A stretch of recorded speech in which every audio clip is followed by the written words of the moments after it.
नमामि बुद्धं गुणसागरन्तं नमामि धम्मं सुगतेन देशितं नमामि संघं मुनिराज सावकं। नमो बुद्धाय नमो धम्माय नमो संघाय।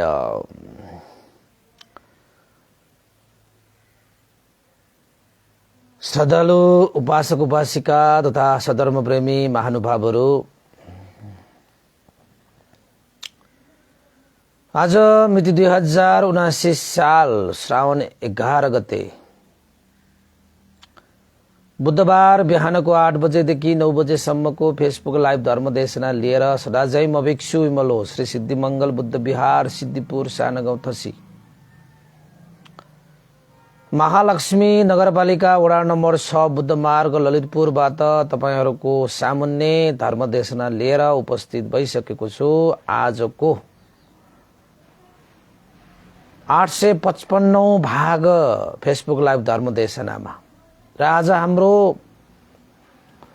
शीर्षक रहेको छ सम्यक संकल्प। हामीले देशना गर्दै आइरहेको धर्मचक्र प्रवर्तन सूत्र अन्तर्गत रहेको चतुरार्य सत्यमा सम्यक रूपमा देशना गरिएको यो दुःख निरोधगामिनी प्रतिपदा सत्य अन्तर्गत आर्य अष्टाङ्गिक मार्गमा रहेको दोस्रो सम्यक अंग,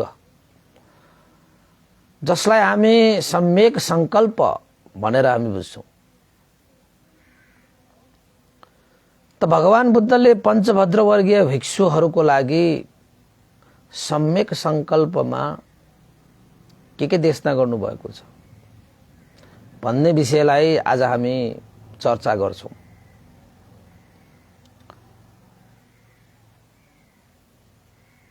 अब सम्यक संकल्प अन्तर्गत संकल्प भनेर हामीले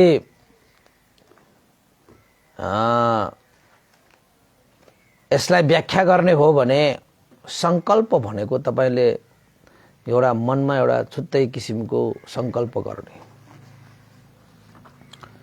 एउटा प्रतिज्ञा गर्ने, एउटा अधिष्ठान जस्तै गर्ने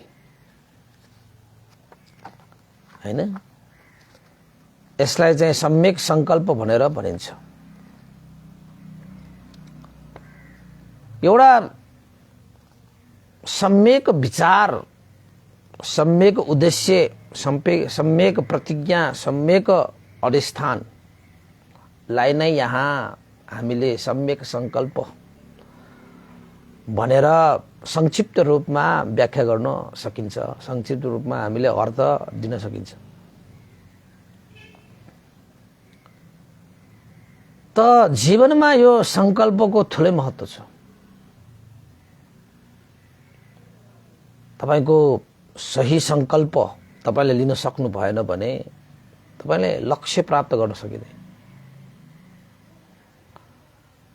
हैन। त्याग्नु पर्नेलाई त्यागेर समाउनु पर्नेलाई समाएर तपाईले आफ्नो पाइलाहरू अगाडि बढाउन सकेन, तपाईले सोचहरूलाई परिवर्तन गर्न सकिएन, विचारहरूलाई तपाईले सिधा पार्न सक्नु भएन, तपाईको आफ्नो गोल, तपाईको लक्ष्य, तपाईको उद्देश्य प्रति तपाई केन्द्रित हुनु भएन भने तपाईले सम्यक संकल्प गर्नु भएको छैन। त्यसै सम्यक संकल्प भनेको जीवनको उद्देश्य, जीवनको लक्ष्य प्राप्तिको लागि अहम भूमिका निर्वाह गर्दछ। यसले अहम भूमिका निर्वाह गर्दछ। एउटा सही विचार लिएर हिँड्नुपर्छ, सही उद्देश्य लिएर हिँड्नुपर्छ, एउटा टार्गेट के म यो गर्छु यसको लागि त्याग्नु पर्ने चिजलाई म त्याग्छु, हिँड्नु पर्ने बाटोमा म हिँड्छु, लक्ष्य प्राप्त गरी लिन्छु भनेर एउटा संकल्प हर कोहीमा हुनुपर्छ, हर कोहीमा हुनुपर्छ। त संकल्पको विषयमा भन्ने हो भने भगवान बुद्धले पञ्चभद्र वर्गीय भिक्षुहरूलाई भन्नुहुन्छ, हे भिक्षुहरू, संकल्प भनेको के हुन्, कस्ता कस्ता संकल्पहरू छन्? त भगवान बुद्धले प्रश्न गर्नुहुन्छ, आफै उत्तर पनि दिनुहुन्छ। हे भिक्षुहरू, केलाई सम्यक संकल्प भनेर भनिन्छ? भगवान बुद्ध भन्नुहुन्छ, नैष्क्रम्य संकल्प, अव्यापाद संकल्प, अहिंसा संकल्प भनेर तीनवटा संकल्पलाई सम्यक संकल्प भनेर भगवान बुद्धले देशना गर्नुभयो पञ्चभद्र वर्गीय भिक्षुहरूको लागि। अब नैष्क्रम्य संकल्प भनेको के हो, अव्यापाद संकल्प भनेको के हो र अहिंसा संकल्प भनेको के हो, यस विषयमा पनि प्रस्ताउनु पर्यो। यो तीनवटा संकल्प तपाईले आफ्नो जीवनमा धारण गर्न सक्नुभयो भने तपाईले लक्ष्य उद्देश्य प्राप्ति गर्न सकिन्छ। तपाईको आफ्नो मार्गलाई सजाउन सक्नुहुन्छ तपाई। अब आयो सबभन्दा पहिलो नैष्क्रम्य संकल्प। भगवान बुद्धले पनि यो पारमिता गुणधर्मकै रूपमा पनि पालन गर्नुभएको थियो। महाविनिष्क्रमण, महाविनिष्क्रमण गर्दाखेरि पनि उहाँले नैष्क्रम्य पारमिता पूरा गर्नुभएको थियो नि त। सारा चीजलाई त्याग गर्नुभएको। सारा चीज भनेपछि जुन चाहिँ चीज आवश्यक छैन त्यसलाई त्याग्ने हो सारा चीज त्याग्ने भने। त नैष्क्रम्य भन्ने अर्थ भनेको चाहिँ तपाईको वास्तवमा नैष्क्रम्यको अर्थलाई तपाईले थम्याउने हो भने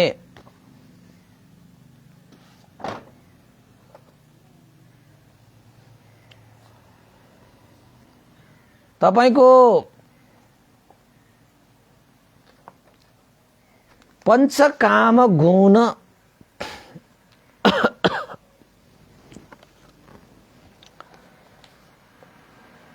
पंचकाम गुणमा आसक्त हुनबाट अलग्गिनु, काम भोगबाट आसक्त हुनबाट अलग्गिनु हैन। यो सांसारिक विषय वस्तुबाट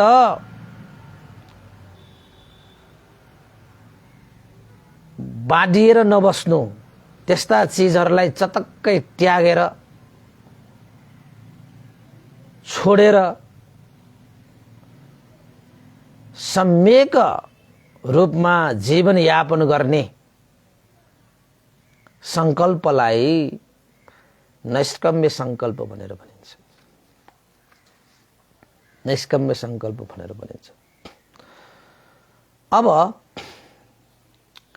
हामीले यो आँखाले हेरेर जुन दृश्य देख्यौं त्यो दृश्यमा लोभिएर बस्नु, कानबाट शब्द सुनिन्छ त्यो शब्द सुनिएकोमा लोभिएर बस्नु, आसक्त भएर बस्नु, तृष्णा जगाएर बस्नु, गन्धमा, रसमा, स्पर्शमा, यो विभिन्न यो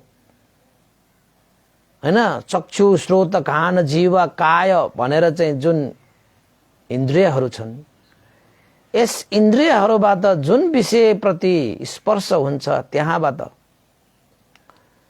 मज्जा मानेर आसक्त भएर तासिएर तृष्णा जगाएर जीविका यापन गर्नु भन्दा पनि अलग भएर त्यस्ता विषयहरूबाट त्यागेर त्यस्ता विषयहरूबाट निस्केर त्यस्ता विषयहरूलाई तपाईको खक्कार थुके जस्तै त्यागेर ठुकेर अलग्गिएर सम्यक रूपमा जीवनलाई यापन गर्ने एउटा संकल्प लिनु, प्रतिज्ञा गर्नु, अधिष्ठान गर्नु। भो यो पञ्चकाम गुणबाट म अलग हुन्छु,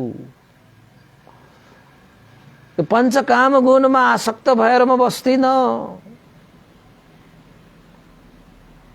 हैन?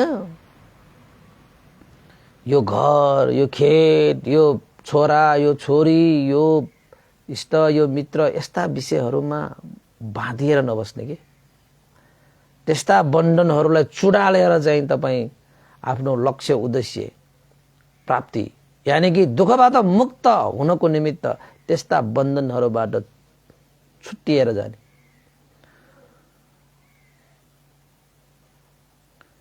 यो धन, यो सम्पत्ति, यो सांसारिक विषयवस्तु, यो सांसारिक माया मोहबाट अलग्गिएर जाने, त्यसलाई लट्याएर जाने।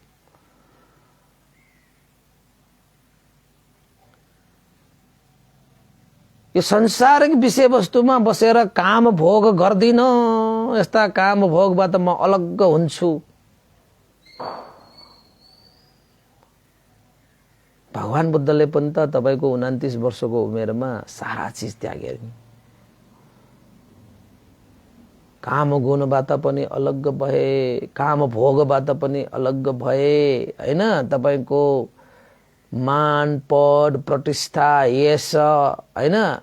यस्ता सम्पूर्ण चीजहरू त्याग्नु भएको। यस्ता चीजमा म अलग चाहिँ आसक्त भएर बस्दिन, यस्ता चीजमा म तासिएर बस्दिन। किन त भन्दाखेरि यस्ता विषयले तपाईलाई तृष्णा जगाउँछ। यस्ता विषयमा आसक्त भएर बस्यो भने, यस्ता विषयहरूमा तासिएर बस्यो भने तपाईको जीवनमा तृष्णा वृद्धि गर्छ। काम तृष्णा, पव तृष्णा, विभव तृष्णा उत्पत्ति गर्छन् भने त्यो तृष्णा भनेको दुःखको कारण भएको कारणले यस्ता तृष्णा उत्पन्न हुने विषयहरूबाट अलग्गिएर बस्ने।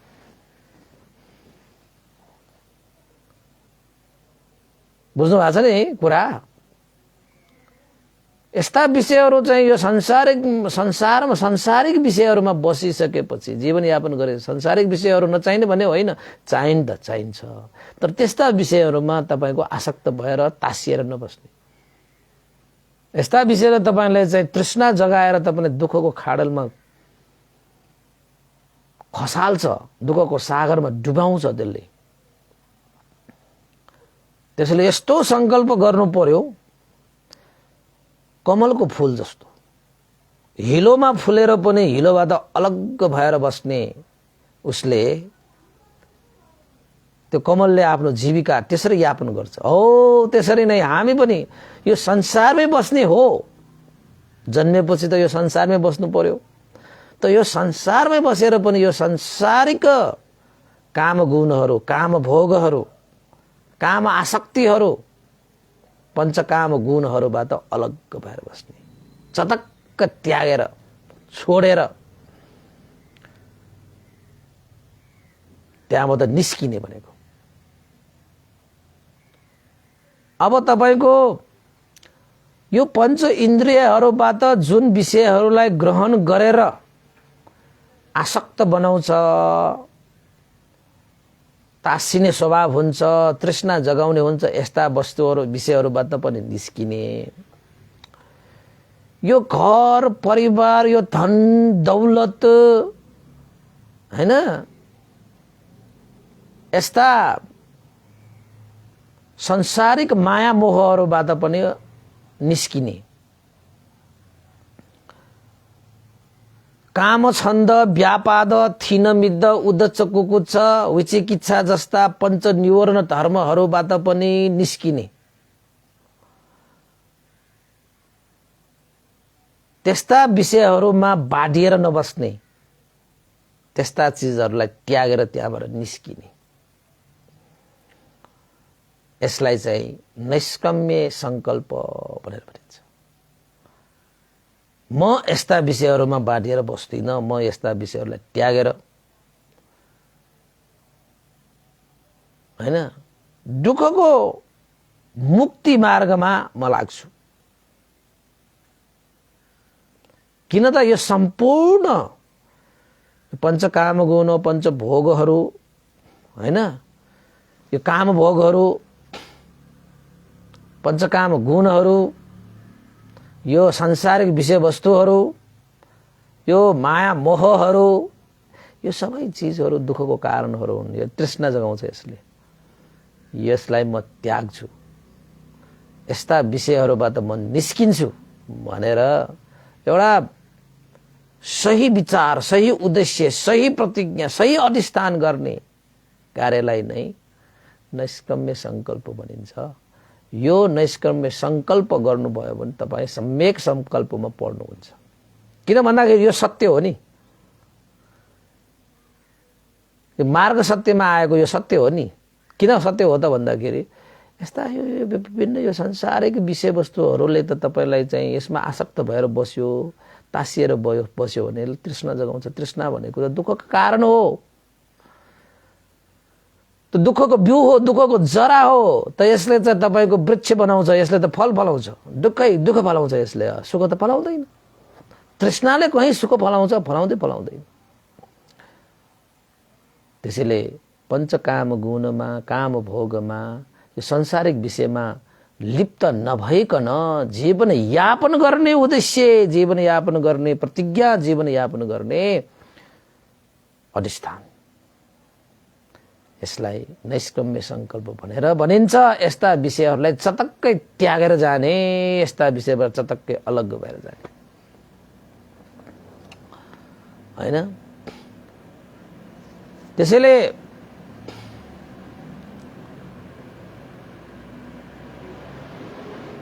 निर्वाण धर्म यानी कि परम सुख शान्त अवस्था प्राप्त गर्नको निमित्त यो नैष्कर्म्य संकल्प साह्रै नै महत्त्वपूर्ण छ। जबसम्म यस्ता विषयहरूबाट निस्किएर जाँदैन नि हामी, त्यही विषयमा चाहिँ बाँडिएर बस्छौं भने तपाईले चाहिँ निर्वाणलाई त साक्षात्कार गर्न सक्दैन। त्यसैले संकल्प भनेको साह्रै महत्त्वपूर्ण छ र यसमा पनि नैष्कर्म्य संकल्प साह्रै महत्त्वपूर्ण छ। त्याग गर्नुपर्छ। भगवानले त्याग्नु भयो नि त हैन। उहाँले अब हामी के ठानिरहेका छौं, म तपाईलाई अलिकति कुरा गर्छु। जति धन सम्पत्ति प्राप्त भयो त्यति सुख शान्ति हुन्छ भन्ने हामीमा पृथक जनहरूमा सोच हुन्छ। तर वास्तवमा धनले सुख दिने होइन। धनैले सुख दिने भएको भए भगवान बुद्धले त्यही धनलाई कसरी त्याग्थ्यो होला त? उसँग त धेरै धन थियो त, धन सम्पत्तिको कुनै कमी थियो र? त्यो धनले सही सुख दिने भएको भए भगवान बुद्धले त्यो धन सम्पत्तिलाई त्यागेर जान्थ्यो र बोकेर जान्थ्यो नि? बोक्नु भयो त? भएन नि। रातको समयमा निस्किँदाखेरि हातमा केही थिएन, हातमा केही थिएन। धनको नाममा एक सुको पनि बोकेर जानु भएन। यही धन सम्पत्तिमा म अल्झिएर बसेर म यसैको बन्धनमा बाँडिएको छु, यसबाट निस्किनु पर्छ भनेर धनलाई पनि त्यागे। परिवार हैन, तपाईको चाहिँ बुबा आमा श्रीमती छोरा सारा चीज, यसरी पारिवारिक रूपमा जीवन यापन त कयौं जुगदेखि यसरी परिवारसँग बसेर चाहिँ जीवन यापन गर्दै आइरहेको कल्पौं भइसक्यो। तर सही सुख अहिलेसम्म पनि प्राप्त भएको छैन। अहिले पनि यही पारिवारिक रूपमा बाँधिएर म बसियो भने त सही सुख त अहिले पनि प्राप्त हुँदैन। यस्तो जीवन त अहिले मात्र मैले प्राप्त गरेको हो र कल्पौं भइसक्यो यस्ता जीवनहरू मैले बिताएर। यस्ता चीजहरूमा पनि आसक्त भएर बस्नु भएन, त्याग्ने। यो मान पद, यो प्रतिष्ठा, कयौं जन्म म कति के राजा भएर आए, राजकुमार भएर आए, महाराजा भएर के भएर आए। कल्पौं जन्म लिइसकेको मान्छे हामी पनि त्यस्तै त हो नि। भगवान बुद्धले के सोच्नुभयो? यस्तामा अल्झिएर बस्यो नि, यो मान पद, यो प्रतिष्ठा त्याग्देऊ। यस्तामा अल्झिएर बस्नु हुँदैन। त्यहाँबाट निस्कियो। त्यसले त हामीलाई यसरी बाडिएको छ कि यसरी बाडिएको दलदलमा फसाए जस्तो फसाइरहेको छ। निस्किनुपर्छ यस्ता विषयहरूबाट भनेर चाहिँ यो मान पद प्रतिष्ठाको पछाडि दौडेन के। भएको चिज त त्यागेर आए। कसैलाई म राजकुमार भनेर पनि भनेन के भगवान बुद्धले। कहीँ गए, कतै गए, अन्य राज्यहरूमा गए, धन्न त्यो बिम्बिसार राजाले चिनेर पो त। चिन्छ, के गर्ने अब, चिनियो त चिनियो। तर भगवानले म त राजकुमार हो, मलाई यस्तो उस्तो कहिले भन्नु भएन नि, कहिले भन्नु भएन। सारा त्यो पद प्रतिष्ठा सब त्यागेर गएको। त्यो त्यस्ता पदहरूको प्रतिष्ठाहरूको त्यो बन्धनबाट निस्किएर गएको कि त्यागेर गएको, निस्किएर गएको भन्ने अर्थ हुन्छ कि नैष्क्रम्य भनेको। अनि त्यसपछि यो पञ्चकाम गुण, मोज मस्ती गर्ने, यो संसारिक विषयहरू वस्तुमा चाहिँ तासिएर बस्ने, यो माया, यो मोह, यसमा चाहिँ तासिएर बस्ने स्वभावबाट निस्केर जानुभयो कि उहाँ। यस्ता माया मोहले चटक्कै त्यागेर जानुभयो। चक्रवर्ती राजा हुन सक्ने क्षमता भएको सिद्धार्थ कुमार। सिद्धार्थ कुमारले चाहेको भए त चक्रवर्ती राजा हुन्थ्यो। भट्टकराचार्यहरूले व्याख्या गरेको अनुसार त तपाईको टीकाचार्यहरूले व्याख्या गरेको अनुसार 7 दिनको भित्रमा 7 दिनको भित्रमा चक्रवर्ती राजा हुन सक्ने भाग्य लिएर आएको। सिद्धार्थ कुमारले त्यो प्रयत्न गरेको भए 7 दिनमै हुन्थ्यो भनेर पनि व्याख्या गरिएको छ। त यस्ता चिजहरूलाई तिताञ्जली दिनु किन त भन्दाखेरि यस्ता चिजहरूमा अल्झिएर बस्नु, आसक्त भएर बस्नु, बाँधिएर बस्नु भनेको तृष्णा जगाउनु हो। तृष्णा जगाइराख्नु भनेको दुःखको कारण हो। त सबै सत्व प्राणीहरू सुख चाहन्छ, दुःख चाहँदैन। दुःखको चाहनै नगर्ने मान्छेले दुःखको कारण किन बनाउनु, दुःखको कारण किन सृजना गर्नु? जब दुःखको कारण सृजना गर्छ त उसले दुःख त पाउँछ। त हामी दुःखको कारण चाहिँ सृजना गर्ने अनि आफूलाई चाहिँ सुख चाहियो भनेर पाइन्छ? पाइँदैन नि। तपाईले आलु रोपेर मलाई सुन्तला चाहियो भनेर सुन्तला पाउँछ?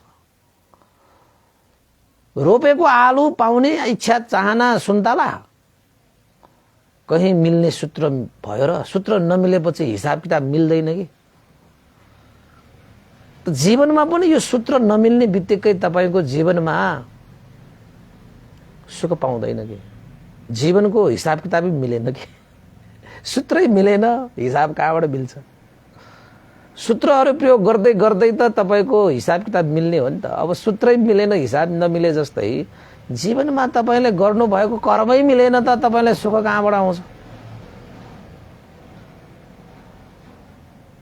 त्यसैले नैष्क्रम्य संकल्प लिनुपर्छ। तपाईहरुले पनि लिनुपर्छ। अनि मात्रै दुःखको मुक्ति हुने मार्गमा हामी हिँडेको हुन्छ के। नत्र भने यो पञ्चकाम गुणमा सदा सर्वदा आसक्त भइरहने, काम भोगमा सदा सर्वदा आसक्त भइरहने, यो सांसारिक विषयहरूमा नै आसक्त भएर बसिरहने, हेर्नेमा मज्जा मान्ने, सुन्नेमा मज्जा मान्ने, सुग्नेमा मज्जा मान्ने, खान्नेमा, लाउनेमा, यो बस्नेमा, यस्तै चीजहरूमा चाहिँ आसक्त भएर बस्दै हो भने तपाईको यो मार्ग टाढै छ, टाढै छ। यसलाई चाहिँ नैष्क्रम्य संकल्प भनेर भनिन्छ। त्यसैले उपासक उपासिकाहरू सम्यक संकल्पमा तपाई पर्ने हो भने यसको माने धन नकमाउनुस् भनेको होइन, कमाउनुस् तर आसक्त भएर कहिले नबस्नुस्। परिवारहरू पनि अब तपाईको घरग्रस्तमा भएपछि परिवार त भइहाल्छ, तर त्यो परिवारमा नै आसक्त भएर नबस्नुस्। यो सांसारिक विषयहरूमा तपाई चाहिँ अलमलेर बस्नु भएछ, तर यो सांसारिक विषयहरू अब समाजमा बसिसकेपछि सांसारिक विषयहरूमा चाहिँ हामी चाहिँ घुलमिलिनु पर्ला, तर त्यस्ता विषयहरूमा आसक्त भएर बस्दै हो, त्यहाँबाट निस्किने हो, अलग हुने हो त्यहाँबाट। त्यस्ता विषयमा चाहिँ आसक्त किन? तृष्णा जगाउँछ त्यसले, तृष्णा जगाउँछ त्यसले। तृष्णा भनेको के हो? दुःखको कारण हो, दुःखको जरा हो, दुःखको हेतु हो, त्यो बिउ हो त्यो। अनि दुःखको बिउ छरेर मलाई सुख चाहियो, मलाई सुखरूपी फल चाहियो भनेर पाइँदैन। दुःखको जरा गाडेर सुखको बोट फलाउने भनेर कहाँ पाइन्छ? पाइँदैन। यो प्रकृतिको विरोध हो। यो यसरी नियम मिल्दैन। यो नियम जस्तो बिउ रोप्यो त्यस्तै फल पाउँछ। यो नियम सबैको लागि लागू हुन्छ। प्रकृतिले कसैलाई भेदभाव गर्दैन के। यो कर्मले पनि कसैलाई भेदभाव गर्दैन। अब तपाईले हामी मात्रै हो भेदभाव यो त्यो गरेर बस्थे। तपाईले चाहिँ जमिनमा तपाईले आलु रोप्दाखेरि त्यो जमिनले यो आलु रोप्ने मान्छे यो जातको, यो त्यो जातको, यो धनीले रोपेको, यो गरिबले रोपेको, यो राजाले रोपेको, यो भिखारीले रोपेको भनेर त्यो जमिनले तपाईको चाहिँ आलु फलाउनेमा भेदभाव गर्ला र? गर्दैन नि। उसलाई त्यो जात भात, त्यो ठुलो सानो, त्यो उच नीच, यो त्यो उसलाई कुनै अर्थ छैन कि। यस्ता अर्थै नभएको चिजमा मात्रै हामी मात्रै अल्झिने हो कि। हामी मात्रै हो। एउटा मातोलेसम्म पनि त्यो ज्ञानलाई लिएको छ। हामी मान्छे भएर लिएन भने मान्छे हुनुको कुनै अर्थै छैन। तपाईँ पनि मातोमा मिलेर जानुहोस्। एक दिन त मिल्नु नै छ। अहिले मिलेर पनि के फरक पर्दैन। मातो भन्दा पनि अज्ञानी तपाईँ। मातोलेसम्म पनि त्यस्तो गर्दैन। पानीले गर्दैन, हावाले गर्दैन, घामले गर्दैन। उसले भेदभाव गर्छ? गर्दैन नि। जस्तो छ उस्तै उसले चाहिँ जस्तो बिउ रोप्छ त्यस्तै फलाउँछ।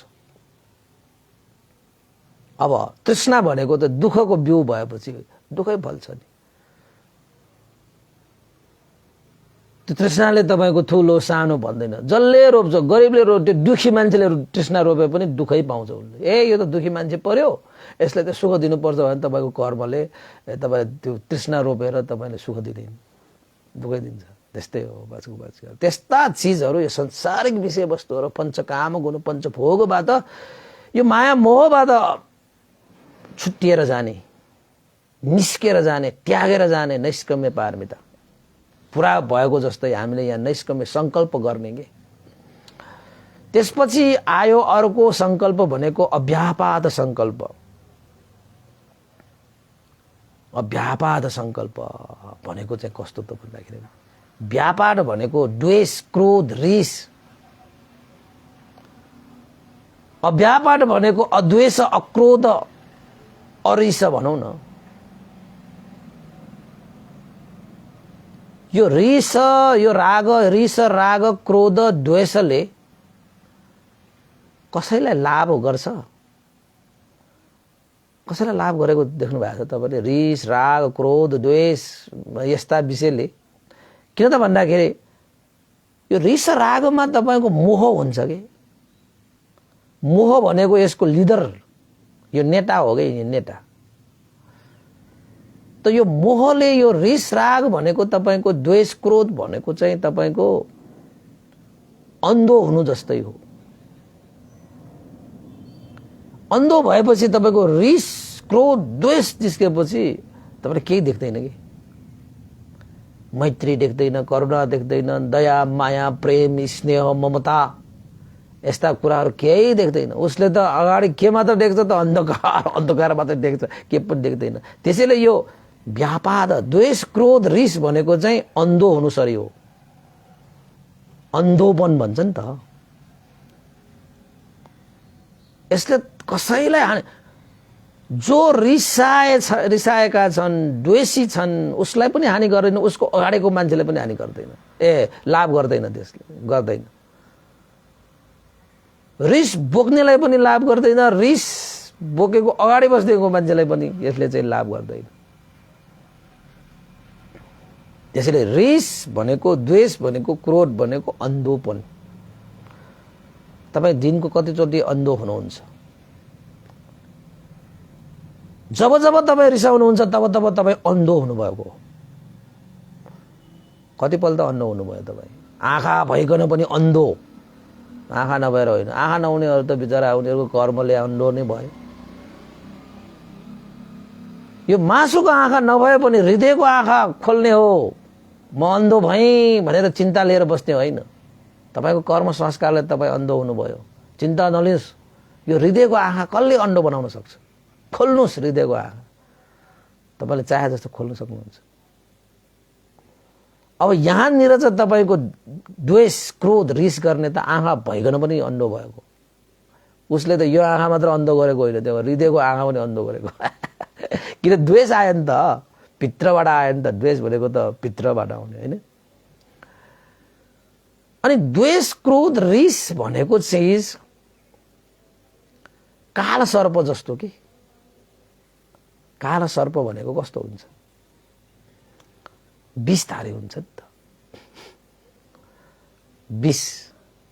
विषले के गर्छ? तपाईलाई हानि गर्छ कि लाभ गर्छ? विषले कहीँ कतैलाई चाहिँ तपाईको लाभ गरेको सुन्नु भएको छ? सुन्दैन नि। विष तपाईको शरीरमा प्रवेश गर्यो भने अब तपाईको यो शरीरका सारा नसाहरूलाई च्यातिदिन्छ, मारिदिन्छ, काटिदिन्छ त्यसले। विषले तपाईको जीवनलाई बर्बाद, तपाईको प्राण हनन गरिदिन्छ त्यसले। त्यसैले रिस राग द्वेष भनेको विष सरी हो रे के, विष सरी हो तपाईको। अब तपाईँ भन्नुहोस् त, तपाईँले आफ्नो जीवनमा कतिपल्ट, दिनको कतिपल्ट आफ्नो शरीरमा तपाईँले, मनमा तपाईँले विष खोल्नुहुन्छ? जब जब तपाईँ रिसाउनुहुन्छ नि, जब जब तपाईँ द्वेष उत्पन्न गर्नुहुन्छ नि, तब तब तपाईँले आफ्नो शरीर, आफ्नो मनलाई चाहिँ विष खोलिरहनु भएको। अरे बाबा, यो त ठुलै कुरा भयो क्या। भगवान बुद्धको कुरा, यो भन्देको कुरा मात्र हो र भने? मैले त तपाईँलाई सुनाइरहेको मात्रै हो। म त एउटा माध्यम हो, त्यो सब भगवान बुद्धको वचनहरू। बुद्ध वचन भनेर सम्झिनुहोस् यसलाई, विमल वचन भनेर नसम्झिनुहोस्, बुद्ध वचन भनेर सम्झिनुहोस् हैन। द्वेष भनेको के हो, रिस भनेको के जस्तो छ अरे? विष जस्तो छ। यस्तै तपाईको ज्यान लिन्छ यसले।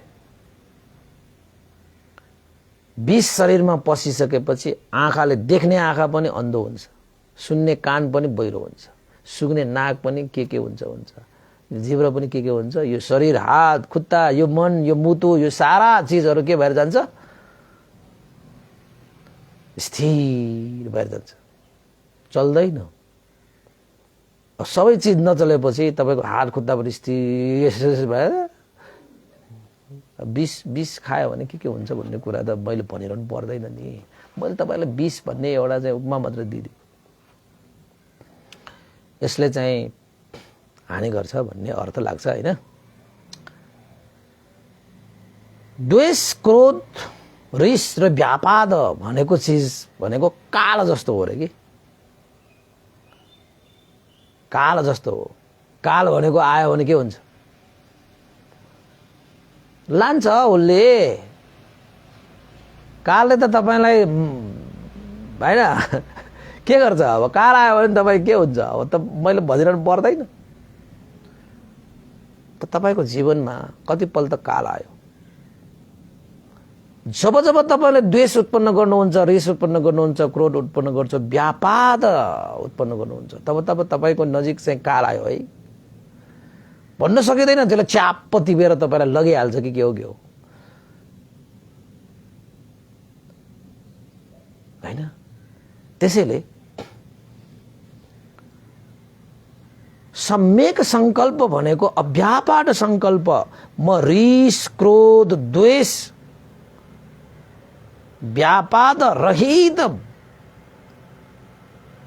भएर जीवन यापन गर्ने प्रतिज्ञा गर्छु, अधिष्ठान गर्छु। यानी कि द्वेष क्रोध रिस रहित भएर जीवन यापन गर्ने उद्देश्य लिएर अगाडि बढ्ने, सही विचार लिएर अगाडि बढ्ने, यसलाई नै तपाईको अव्यापाद संकल्प भनेर भनिन्छ। रिसले अरूलाई तपाईले दुःख दिनु भन्दा पहिला तपाईले आफूलाई दुःख दिनुहुन्छ के। रिस भनेको भगवानले कस्तो उपमा दिए भने अरूलाई चाहिँ हान्ने भनेर आगोको दल्लो समाएको जस्तो हो रे के। अरूलाई हान्छु म यसलाई त भनेर चाहिँ आगोको दल्लो समाएपछि सबभन्दा पहिला पोल्ने कसलाई? तपाईलाई नै। आगोले पोलेपछि, आगोको दल्लोले पोलेपछि सुख हुन्छ कि दुःख हुन्छ? दुःखै हुन्छ। अरूलाई दुःख दिने उद्देश्य राखेर तपाईले आफूलाई दुःख दिइरहेको हुन्छ कि। यो द्वेष भनेको, यो क्रोध भनेको, यो रिस भनेको, यो राग भनेको यस्तो चिज हो।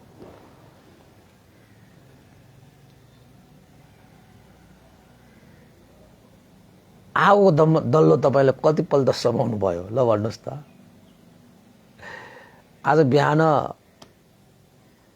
को समयभरिमा कतिचोटि तपाईले आगोको दल्लो समाउनु भयो?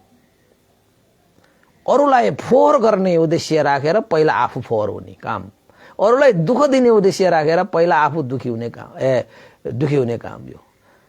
अरूलाई चाहिँ घाट गर्ने उद्देश्य राखेर पहिला आफूलाई घाट गर्ने यो व्यापाद, यो रिस, यो द्वेष भनेको साह्रै हानिकारक हुन्छ। यो आगो जस्तो हो, आगो। यसले त के भन्नु, आगो काम के हो? खरानी बनाइन्छ।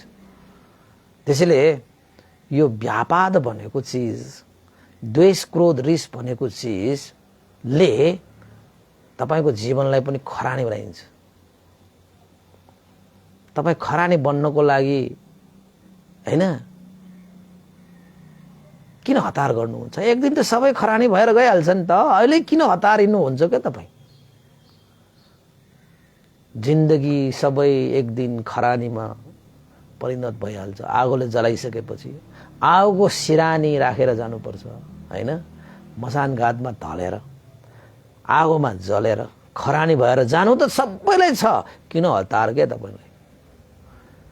अहिले तपाईले द्वेष उत्पन्न गर्नुभयो, रिस उत्पन्न गर्यो, क्रोध उत्पन्न गर्यो भने तपाई खरानी हुनको लागि किन हतार गरिरहेको जस्तै हो के त्यो? हतार नगर्नुहोस्। जिन्दगीमा गर्नुपर्ने कार्यहरू थुप्रै बाँकी छन्। ती सम्पूर्ण कार्य सकिसकेपछि त एक दिन त सबै खरानी भएर नै जाने हो। उपासक किन हतार? हैन? त्यसैले यो पनि संकल्प गर्नुपर्छ कि रिस क्रोध द्वेष व्यापाद रहित भएर जीवन यापन गर्ने प्रतिज्ञा अधिष्ठान संकल्प गर्नेलाई चाहिँ अव्यापाद संकल्प भनेर भनिन्छ। गर्नुस् तपाई। सक्दो रिस भनेको उठाउँदै नउठाउने। रिस उठिहालेको खण्डमा पनि रिस उठ्यो भनेर चाहिँ होस गरिहाल्नुहोस्। लामो सास लिएर रिसलाई कन्ट्रोल गर्नुपर्छ। नत्र भने त्यसले त खरानी बनाइदिन्छ, नत्र भने त्यसले त विष खोलिदिन्छ, नत्र भने त्यसले त प्राण हनन गरिदिन्छ, नत्र भने त्यसले त अन्धो बनाइदिन्छ रे, अन्धो। यति भनिसकेपछि त हाम्रा उपासिकाहरू त धेरै बुझ्ने भइसक्यो। कति धेरै भन्नुपर्छ र? भन्नु पर्दैन, यति भएर पुग्यो। अनि त्यसपछि अर्को संकल्प आयो, अविहिंसा संकल्प। अविहिंसा संकल्प। अब हिंसा भनेको कुरालाई बुझिसकेपछि अविहिंसा भन्ने पनि बुझ्छ। हिंसा भनेको मार काट, दुःख दिने, अरूलाई प्राण हनन गर्ने, हैन, ज्यान लिने, सबै हिंसामा पर्छ हैन? अब यहाँनिरको हिंसा चाहिँ अलिकति विस्तृत छ के? तपाई हामीले यसो सोद्धाखेरि हामी शरीरले त हिंसा गरेको देख्छौं नि। अब यो हातले कुटेको हैन, अब हातले चाहिँ हतियार लिएर काटेको, मारेको हैन, यो कुरा चाहिँ हामी बुझ्छौं हैन? यो हिंसालाई त मैले धेरै व्याख्या गर्नु पर्दैन। प्राणी हिंसा गर्ने, अब तपाईको प्राणी हिंसाहरू कसरी हुन्छ? आफ्नो पेट भर्नको निमित्त अर्काको पेट काट्ने, आफ्नो जीवन बाँच्नको निमित्त अर्काको जीवन हनन गर्ने, आफ्नो सुख शान्तिको लागि अर्काको सुख शान्ति हनन गर्ने, तपाईको हतियार प्रयोग गरेर अरूलाई काटमार गर्ने मान्छेहरू हुन्छन् त। मेरो दिन दशा भागोस् भनेर चाहिँ बलि दिन जान्छ। कहीँ कतै देवता कहाँ गएर बलि देवताले माग्दैन, जसले माग्छ त्यो देवतै होइन। कसैको प्राणीको जीवन माग्ने भनेको पनि देवता हुन्छ। देवताले त जीवन दिन्छ त, तपाईँले सुन्नु भएको छैन देवताले जीवन दिन्छ भनेर? जीवनलाई त उसले संरक्षण गर्छ के, जीवन हनन गर्दैन। त्यसैले बलि लिने देवताहरू होइनन्, त्यो त मान्छेहरूले विकृति ल्याएको एउटा कुसङ्गति हो। मान्छेहरूको तृष्णाले गएर त्यो परम्परा, यो संस्कृति, यो धर्म भनेर लाडिएको विषय मात्रै हो। त्यो देवताहरू भनाउडाहरूले त्यसरी बलि लिँदैन तपाईँको चाहिँ। कुनै देवता भनेर भनाइरहेका त्यसले लिन्छ भने त्यो देवतै होइन, त्यो अर्कै हो। त्यो अर्कै भनेपछि बुझ्नुहोस् न तपाईँ। त्यसैले चाहिँ बलि दिने, प्राणीहरूलाई हिंसा गर्ने, मारकाट गर्ने, हैन, यस्ता सम्पूर्ण विषयहरू यो शारीरिक रूपमा गरिने हिंसाहरू भयो। तपाईको हिंसा भनेर यतिलाई मात्र यहाँ हिंसा भनिएको होइन, तपाईको वचनद्वारा पनि हिंसा गरिन्छ। मान्छेहरूलाई वचनद्वारा पनि हिंसा गरिन्छ कि गरिँदैन? झुटो कुरा बोल्ने, असत्य बोल्ने भनेको हैन, चुगली गर्ने, अरूलाई चाहिँ कडा वचन बोल्ने, यानी अपशब्दहरू प्रयोग गर्ने, यस्ता चाहिँ वचनबाट पनि अरूको चित्त दुखाउने, चित्त हिंसा गर्छ के वचनले पनि। बरु तपाईको हतियारले काटेको घाउहरूमा मलम लगाएर त्यो भरिने पनि हुन्छ हैन, भरिन्छ पनि। तर वचन बाणले हानेको, वचन रूपी तरवारले हानेको त्यो घाउ जिन्दगीभर रहिरहन्छ उबास। त्यसैले यो वचन, यो जिब्रो रूपी हतियार चलाउँदाखेरि बडा होस राखेर चलाउनु पर्छ हैन। बरु धनुष बाणले लागेको घाउ निको होला, तर वचन बाणले लागेको घाउ निको पार्न गाह्रो हुन्छ उबासको। त्यसैले हिंसा भनेको वचनबाट पनि हुन्छ, शरीरबाट मात्रै होइन, हात हतियारबाट मात्र होइन, शस्त्र अस्त्रबाट मात्रै होइन, वचनबाट पनि धेरै हिंसा हुन्छ नि त। सबभन्दा बढी हिंसा हुने वचनबाट हो। किन भन्दाखेरि यो शरीर वचन मनबाट सबभन्दा बढी अकुशल हुने भनेकै वचनबाट हो। यसैले यो वचनलाई हामीले संयम राख्न सकियो भने धेरै अकुशलहरूबाट बच्न सकिन्छ।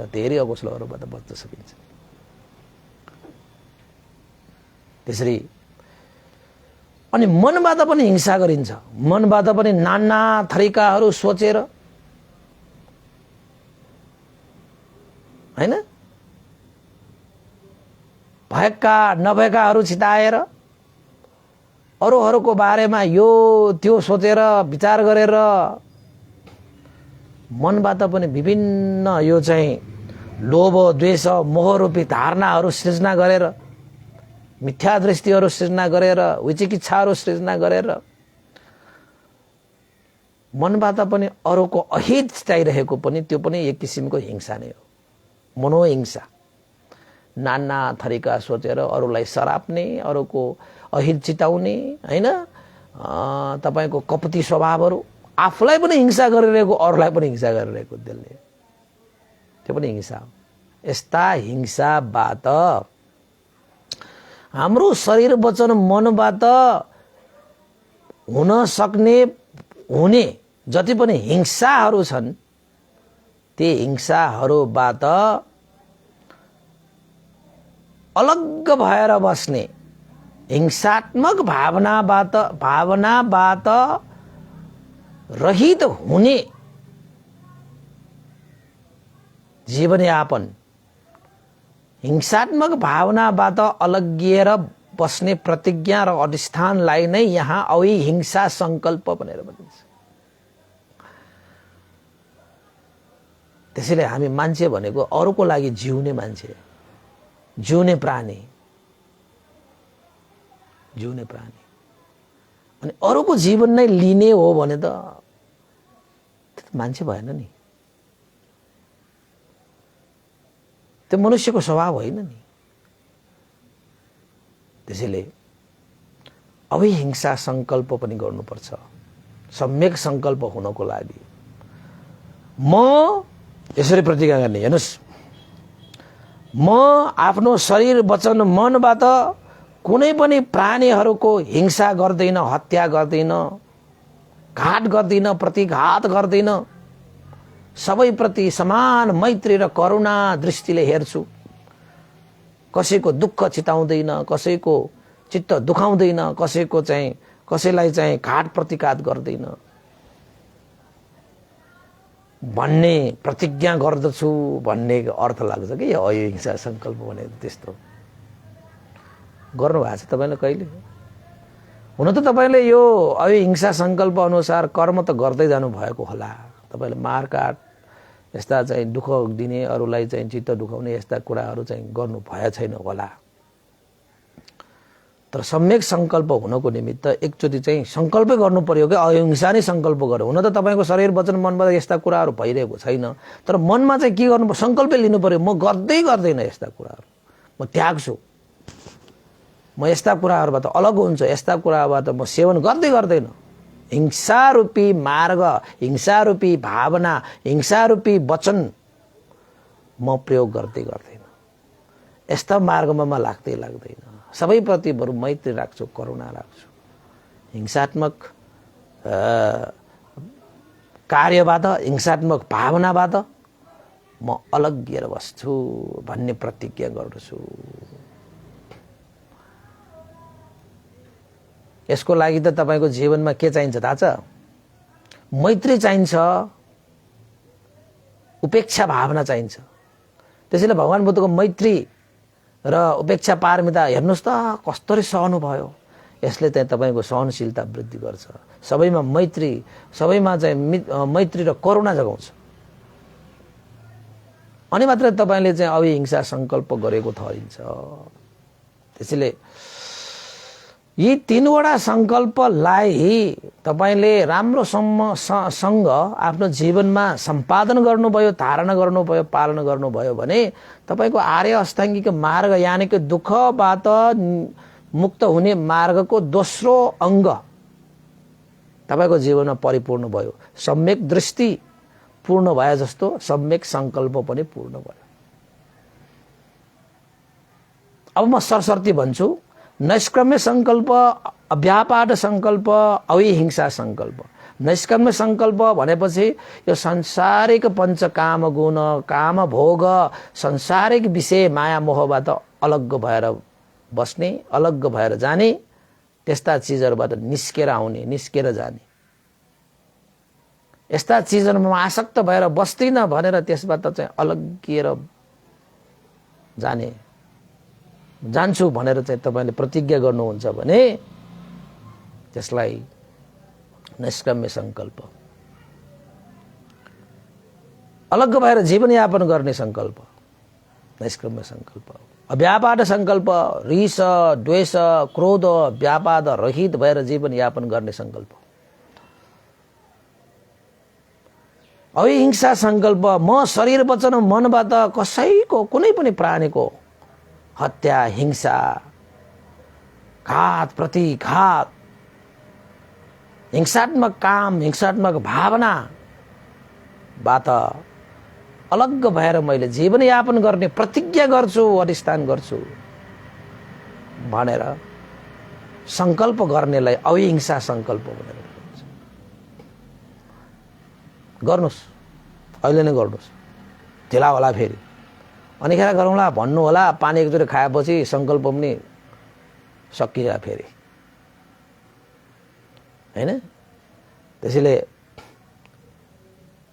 यो त कामना पनि गर्नुपर्छ कि, बिहान बिहान कामना पनि गर्नुपर्छ। म यो संसारिक विषयमा अल्झेर बस्न नपरोस्, म यो रिस रागमा अल्झेर बस्न नपरोस्, मबाट कसैलाई दुःख नहोस्, कसैलाई घात प्रकृति घात नहोस् भनेर यसरी पनि तपाईले चाहिँ बिहान बिहान मैत्री भावना गर्नुपर्छ। यो पनि संकल्प गर्नको निमित्त, सम्यक संकल्पको लागि यो मैत्री भावनाले पनि धेरै सहयोग गर्छ के उपासक उपासिका, धेरै सहयोग गर्छ नि, धेरै सहयोग गर्छ। धेरै सहयोग गर्छ।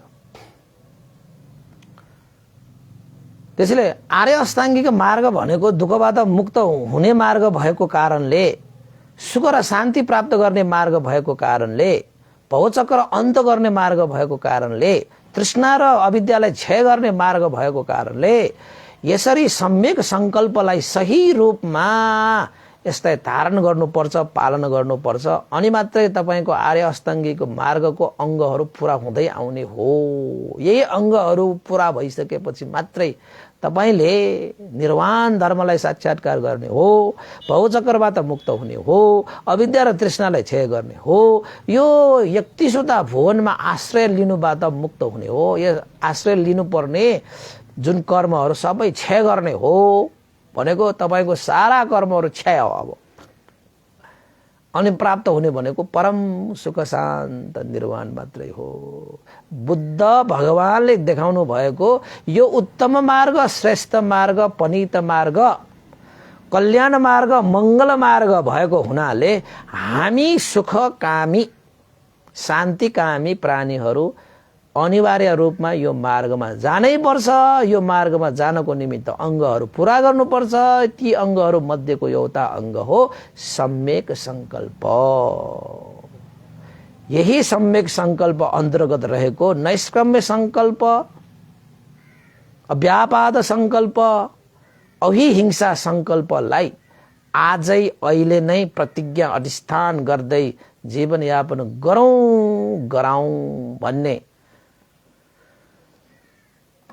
कामना गर्दै आजको देशमा मैले यही टुङ्ग्याएँ। भवतु सब मङ्गलङ। र अन्तमा अब पुण्यानुम गर्नुपर्ने समय भइसकेको छ, 9 पनि बजिसकेको छ। आज पुण्यानुम गर्नको निमित्त केही उपासकहरूको अनुमोदन पनि गरौँ है। यहाँ एकजना हाम्रा उपासक हुनुहुन्छ सिड मानन्दर भनेर चाहिँ है, उहाँले चाहिँ लेख्नुहुन्छ, श्रद्धेय विमलो भन्तेलाई सादर वन्दना, म सुमन मानन्दर। उहाँ फेसबुकमा सिड मानन्दर भनेर लेख्नुहुन्छ। श्रद्धा दान धर्म दान स्वरूप भनेर उहाँले 1100 श्रद्धा दान पनि व्यक्त गर्नुभएको छ, धर्म पूजाको रूपमा भनेर भन्नुभएको छ। उहाँलाई धेरै धेरै साधुवाद। उहाँ उपासक पनि बेला बखतमा बिहारमा आउनुभयो र धर्मको चर्चा पनि गर्नुहुन्छ। बिहारमा आएर उहाँले चाहिँ विभिन्न धार्मिक कार्यक्रमहरूको पनि योजनाहरू बनाउनु भएको छ, गर्नुभएको छ, सम्पादन गर्नुभएको छ है। उहाँलाई धेरै धेरै साधुवाद छ। देशना सुन्दै गर्नुहोला। उहाँ युवा भए पनि नियमित रूपमा धर्म देशना सुन्ने एउटा उपासक पनि हो हैन। उहाँलाई धेरै धेरै साधुवाद। धर्म पूजाको अनुभवले तपाईको जीवनमा सुख शान्ति समृद्धि छाओस्। जीवनमा सम्यक संकल्प रूपी आर्य अष्टाङ्गिक मार्गको त्यो अङ्गलाई पूरा गर्न सकोस् हैन। त्यस्तै गरी अर्का एकजना हाम्रो उपासक हुनुहुन्छ यहाँ अशोक राज चित्रकार रे। उहाँले लेख्नुहुन्छ, मेरो भाइ बुहारी नैना चित्रकारको उपचारको क्रममा 2078 साल श्रावण 23 गतेको दिनमा दिवंगत हुनुभएको तिथि अनुसार भोलि भने रिजो लेख्नु भएको छ। तिथि अनुसार 2079 साल श्रावण 11 गते बुधबारको दिनमा 1 वर्ष पूरा हुँदैछ रे। आजको दिनमा 1 वर्ष पूरा, 1 वर्षको पुण्य तिथिमा आफ्नो बुहारी बुहारी प्रति सुगति र निर्वाण कामना गर्दै परित्राण पाठ गर्नको निमित्त उहाँले श्रद्धा सुमन स्वरूप चाहिँ रु 700 पनि उहाँले चाहिँ श्रद्धा दान व्यक्त गर्नुभएको छ। उहाँले सुगति निर्वाण पनि कामना गरिदिनु, परित्राण गरिदिनु भनेर आशिका गर्नुभएको छ है। अशोक राज चित्रकार टलाछी असन भनेर लेख्नुहुन्छ है। उहाँको बुहारीको नाम चाहिँ मैले यहाँ पाइनँ है। उहाँ जोस् उहाँको बुहारी भनेर उहाँ नाम पनि लेख्नु भएको त हुन्थ्यो। उहाँको बुहारीले पनि यो पुण्यको अनुभवले सुगति निर्वाण प्राप्त होस् भनेर हामीले आशिका गरौँ। 1 वर्षको पुण्यतिथि परेको रहेछ। उहाँको नाममा गर्नुभएको यो पुण्यको अनुभवले अपुग नपुग सबै चिजहरू चाहिँ परलोकमा पनि बुहारीको लागि सम्पूर्ण अपुग नपुगहरू पूर्ण होस्, परिपूर्ण होस् भनेर पनि आशिका गर्ने पुण्यानुम गर्न चाहे। र अन्तमा उपासक उपासिकाहरू आजको पुण्यको अनुभवले श्रद्धेय गुरुवर ज्ञान पूर्णिक महाशिवहरू भन्ते लगायत श्रद्धेय गुरुवर स्यादो पण्डिता विवंश लगायत सम्पूर्ण गुरुजनहरूमा तपाईँ हामी सबैका भित्र जानुभएका जति पनि ज्ञाति बन्धुहरू छन् सबै ज्ञाति बन्धुहरूको लागि पनि यो पुण्य लाभ भई उहाँहरूको पनि हित सुख होस्। देवता मनुष्य सत्व प्राणीहरूलाई पनि यो पुण्य लाभ भई हित सुख होस्। र फेसबुक लाइभ धर्म देशना प्रत्यक्ष सुनिरहनु हुने र अप्रत्यक्ष रूपमा सुन्नुहुने सबैमा पनि आजको यो पुण्यको अनुभवले सबैको जीवनमा कुशल चेतना अभिवृद्धि होस्, शासनिक चित्त अभिवृद्धि होस्, जसको कारणले दुःखबाट मुक्त भएको मार्गफल निर्वाण धर्मलाई साक्षात्कार गर्न सकोस् भन्ने आशिका गर्दै पुण्यानुमोदन गर्न चाहे। भवतु सब मङ्गलम्। इदं नो ज्ञातिनं होतु सुखितावन्तु ज्ञातयो। इदं नो ज्ञातिनं होतु सुखितावन्तु ज्ञातयो। इदं नो ज्ञातिनं होतु सुखितावन्तु ज्ञातयो। एतावता च मेहि सम्पतं पुण्यसम्पदं सब्बे देवानुमोदन्तु सम्ब सम्पत्ति सिद्धिया। एतावता च मेहि सम्पतं पुण्यसम्पदं सब्बे सत्तानुमोदन्तु सम्ब सम्पत्ति सिद्धिया। एतावता च मेहि सम्पतं पुण्यसम्पदं सब्बे भूतानुमोदन्तु सम्ब सम्पत्ति सिद्धिया। साधु साधु साधु। भवतु सब मङ्गलं। सबैको जय होस्, मङ्गल होस्, कल्याण हो सबैलाई। साधुवाद।